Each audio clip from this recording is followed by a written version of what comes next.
There is some new fallout tonight to a story we've been following closely out of South suburban Dolton. Mayor Tiffany Henyard's former assistant and a Dolton police officer have both filed a civil lawsuit against the mayor and trustee Andrew Holmes. Much of that lawsuit centered on what allegedly happened on a business trip to Las Vegas last May. NBC5's Regina Waldrop has spent 6 months trying to track down this story. She has a closer look at the new complaint. And this thing is getting crazier and crazier. So now we have shocking audio of the woman who was alleged the assault victim. When the situation happened the following morning, when she woke up in Trustee's Andrew Holmes' room, she made a phone call to this police officer. And we have the audio. And she was quite shaken. And it's sad that we know now that we're hearing now that allegedly the mayor was attempting to cover this up. We've heard this from multiple sources of people that was involved or that was a part of the administration that has now been fired. We've heard this. So we know that there was a dinner. This woman was feeling, I guess, disoriented. She went out. When she woke up in Andrew Holmes' bed. She began to just go crazy and be frantic, and she called for help. And for months, this was kept behind the scenes and under the wraps. But now we have the audio from Jedidah Brown, who's been on the ground doing great investigative work. And he was in Vegas at the actual hotel where the alleged crime actually took place. And he actually played some the audio. So let's, without any further shenanigans, let's get into the audio. Check this out. Calm down, please calm down. I'm on my way back. I don't know what the hell going on. You call me crying, keep calling me, trying to cuss me out. Tell my why I'm in there. What? Okay. So you woke up, you're not in your room, you in Andrew's room?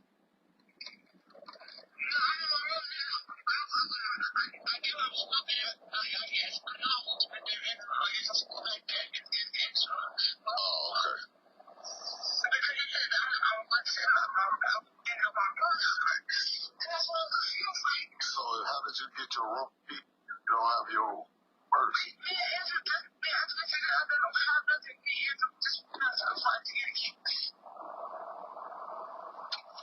had to go to the front and get a key. Okay, you managed to keep your phone, but not your wallet. How was that? That's not right. That don't even sound right. Yeah. Sound right, bro. Yeah, don't. Where did y'all go? And I'm going to stop it right there. I'm going to play that audio one more time. But I want to give you all an understanding of what we have in our timeline in our investigation. What you're hearing is the victim who made the allegation call a colleague at the time, a police officer that was also there. And what the victim is basically saying, or this alleged victim is saying to this cop, the cop says, whoa, I don't know what's going on. This is at the moment when they're leaving. This is the next day. I just lost my thing. Shit. I just lost my thing, y'all. I lost my. This is the next day. They're leaving. She calls her colleagues, basically woken up in what is said on there, Andrew's room. She says while on this call, I don't know how I woke, like he said, you woke up in Andrew's room, I woke up in Andrew's room. I don't have my wallet. He said, well, you got your phone, but you don't have your wallet. When I had the opportunity to have talking to this young lady, we talked about how she is as a person. Losing the wallet is a big flag. But this is the thing. She's waking up in Andrew's room. The first part of it is hard to hear because she is frantic. She's discombobulated. She's disoriented. And so she's saying, I woke up in Andrew's room, and the thing that's crazy about that, from my understanding, is Andrew says he took her to his room because he didn't know where her room is. I have proof Andrew Holmes knew exactly where her room is, so there was no need to take her to his room. First thing. Second thing, she doesn't have a wallet. Everybody's getting ready to leave. He's saying, I'm getting yelled at. Basically, it's a little frantic time. This is what the officer is saying. I'm getting yelled at by Freeman and all this other stuff. What's going on? At this particular time, they're trying to figure it out. Nobody really understands what's going on. She doesn't fully understand what's going on. So literally, this young lady calls this cop. Something feels off. He says, how do you have your phone and not your wallet? And she said, it's not right. Something is not right. You can hear the distress in her voice. That is the first thing that I'm playing you all as a receipt. Listen to me. The reason why this policy is important to me is because I want to know who turned her wallet in. I want to know what is their policy, because if they found her wallet, because I already know in our investigation that her wallet was found at Lost and Found. So if her wallet was found, if the policy says that they're supposed to call the person when they identify them, then that means that they didn't have enough time to call. That means somebody turned it in, and that means that him leading her to the Lost and Found to get the wallet, suspect in itself. I want you all to understand this also.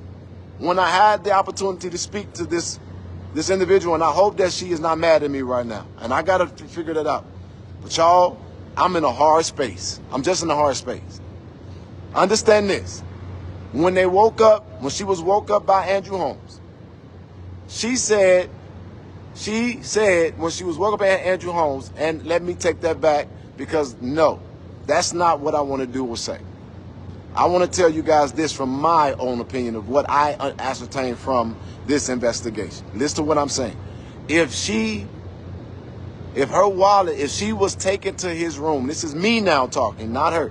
If Andrew Holmes took her to the room because he didn't know where her room was, then why did Andrew Holmes look for her wallet in his room? Because if I just brought you in my room because you needed to lay down, why would I be looking in my room for your wallet? So there's circumstantial evidence here. I'm not literally going to put out nothing else. I got to be very careful about how I tread in this. But this is a recording. I said I'm going to play it for you guys again. I'm going to play it for you again. But what I want you all to hear me say is that this clearly sounds like a woman in distress. Something is wrong. Calm down, please calm down. I'm on my way back. I don't know what the hell going on. You call me crying, keep calling me, trying to cuss me out. To my wife, what? Okay. So you woke up, you're not in your room, you in Andrew's room?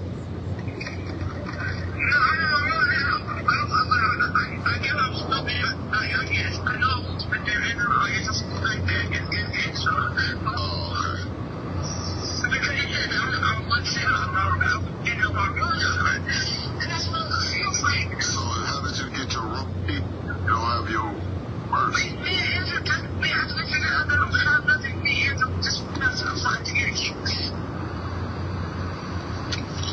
had to go to the front and get a key. Okay, you managed to keep your phone, but not your wallet. How was that? That's not right. It doesn't even sound right. Yeah. Sound right, no. Yeah, dog. Where did y'all go? And that's where I cut it off. It ain't right. It don't sound right. That's not right. Shaking voice. Clearly crying. Something's not right. I don't know what's happening.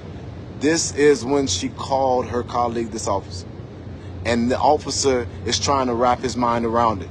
But at the end of the day, y'all don't even try to villainize him, because he's the only motherfucker in this whole situation that had the balls to blow the whistle and stand on doing the right thing. And the crazy part about it is, he was trying to protect the administration because he was a bodyguard. I know that from my investigation. He literally brought this up because he didn't want what Andrew Holmes could have potentially did to destroy the work of this mayor. And you know what this mayor did? This mayor, according to our investigation, allegedly, she tried to cover it up because she didn't want to destroy her legacy. And if y'all look in the page or go follow the fucking crumbs, I don't know what's going on with this officer, but all I know is Tiffany said they two disgruntled employees trying to make off with taxpayer money. And I heard that they've been trying to go after that man. He's a hero. We want good cops. And then this young lady, she has suffered in silence for over a year, fighting like a tank, like a fish in a fishbowl, trying to be heard. I know it because of my investigation. And all I want to bring out with this is my first allegation. Andrew Holmes told her that he brought her to his room because he didn't know where her room was. That, I can prove, is a lie. You were at her room earlier, so you knew where the fuck her room was at. You can hear, because in the beginning of the video it was kind of choppy, you can see that this woman was clearly shaken from waking up in her room. And Jedidah did he's saying that he has even more receipts and proof. Man, this thing is getting real crazy and real, like, man, this is when you get to the point when you start having essay assaults on people, this ain't nothing to play with, man. You know, and the police department trying to cover it up. We're hearing that they was trying to fire that this police officer, but he was the one that actually blew the whistle. He said he wasn't going down like that. He wasn't allowing this to happen. He actually was the one that brought this thing to light. You know, but let's revisit the actual, what the news was saying and the actual cases that's being brought against the mayor and Andrew Holmes. Check this out. There is some new fallout tonight to a story we've been following closely out of South Suburban Dolton. Mayor Tiffany Henyard's former assistant and a Dolton police officer have both filed a civil lawsuit against the mayor and trustee Andrew Holmes. Much of that lawsuit centered on what allegedly happened on a business trip to Las Vegas last May.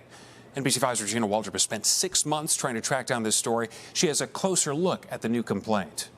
Dolton Mayor Tiffany Henyard, trustee Andrew Holmes, both now the focus of a civil lawsuit. Everybody that's named in this lawsuit should resign from their position immediately. The lawsuit was filed by two people, Henyard's former assistant and Dolton police officer Byron Miles. It accuses Holmes of assault and battery and Henyard of retaliation. The incidents allegedly occurred during and after an economic development trip to Las Vegas last May. On that trip, Henyard and a handful of Village and Thornton Township reps, including her former assistant and trustee Holmes. NBC is choosing not to name the woman. According to the complaint, the woman felt disoriented, lightheaded, and ultimately blacked out after dinner with Holmes. She woke up in the trustee's bedroom, physically uncomfortable and with no memory of how she got there. The complaint details a conversation between she and Officer Byron Miles when they returned from Las Vegas. A member of Mayor Henyard's security detail at the time, Officer Miles, in the complaint informed the woman that the trustee told him he had unprotected sex with her in Vegas. Officer Miles advised the woman to seek medical care. According to the complaint, when the woman met with Henyard to tell her about what allegedly happened, Henyard told her if the information got out, she would be ruined and all the work she'd done would be lost. She then claims Henyard told her that she would take care of it and that the woman should trust her. The woman claims she was later put on unpaid medical leave and later terminated. Miles claims he was removed from the mayor's security detail and returned to patrol duty and faced a number of retaliatory actions later on for coming forward as a witness to what he believed was either sexual harassment, exploitation of a woman. An attorney for Holmes told us he has no comment on the lawsuit. At Monday night's Village Board meeting, 4 Dolton trustees appointed Lori Lightfoot, Chicago's former mayor and a former federal prosecutor, as a special investigator to look into the Vegas trip and other allegations being made against the mayor. At the conclusion of this investigation, I will provide an assessment of the findings and the recommendations, and I welcome and urge the full cooperation by Mayor Henyard, her staff, all village trustees. The village told us in a statement it's imperative that any third-party counsel hired by trustees fully comply with legislative ordinance standards. At this stage, they do not meet these standards. Both the woman and Officer Miles have filed complaints with the Illinois Department of Human Rights. According to the lawsuit, they are seeking back pay, front pay, punitive damages, and also attorney's fees. Regina Waldrop, NBC5 News. So I would say this in closing, man. this thing is like getting this thing is sad, and I know more of this is going to come out because this woman is not letting this go away. Jedidah Brown, he has more information. He's just waiting for the legal proceedings and the situations with the court. Like he said, he doesn't want to put out anything that will mess up the case. Listen, man. I mean, just all the videos that I've been doing and everything that I've been covering, it's just like, it's crazy. And when I go onto the Dolton Politics page and the Lansing Journal and all it's so much stuff that I didn't even put up yet that's going on over there. You know, at this point, I don't even know what else to say in regards to this, because this woman is saying what happened to her. And Andrew Holmes hasn't come out and publicly spoke. He hasn't said anything. I would assume that his legal counsel is probably telling him not to speak, to remain quiet. But more to the saga of Dolton and Thornton Township under the leadership of Tiffany Henyard. This is just another, I don't know. I don't know, man. I'm going to cut this video short here. Leave your comments in the comment section. If you made it this far in the video, hit that like button. Subscribe to Street Media TV, man. Leave your comments in the comment section. Let me know what you guys think, man. Hit that like button so we can get out further to the algorithm. And remember, I love y'all. Till the next time, peace.